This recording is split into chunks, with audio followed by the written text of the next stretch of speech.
وما زلنا النهارده في فعاليات هيئة الشبان المسلمين العالمية، ومعانا بقى أصغر نجمة مستقبلية إن شاء الله، فنانة جميلة اسمها ديما. ازيك؟ الحمد لله. عاملة إيه يا ديما؟ كويسة. أنتِ بتعرفي تمثلي بقى؟ اه.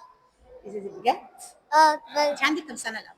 6 سنين. 6 سنين. اه. طبعًا أنا شُفتِك على المسرح ما شاء الله خطيرة، فأنتِ اتعلمتِ إيه بقى في الورشة دي بتاعة التمثيل؟ اتعلمت ان اتعلمت العمل الجماعي وكمان اتعلمت المواجهة امام الجمهور، وكمان اتعلمت الثقة بالنفس. برافو، برافو يا حبيبتي، كل ده اتعلمتيه في السن الصغنن ده؟ اه. أنتِ هتبقي نجمة كبيرة أوي. شكرا.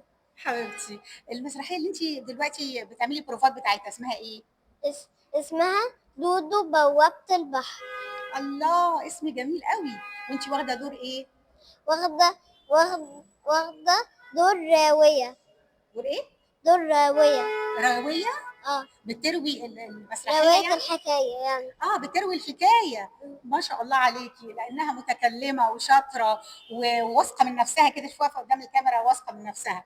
جميلة يا ديما. شكرا. شكرا يا حبيبة قلبي، إن شاء الله أجيلك بقى في المسرحية لما تخلصيها خالص وأحضر معاكي وأعمل معاكي لقاء تاني، أوكي؟ اوكي. شكرا يا حبيبتي. شكرا انت كمان. شكرا يا روحي. كان معكم صفي سالم مدير مكتب المنتزه لجريدة الصحوة نيوز. إلى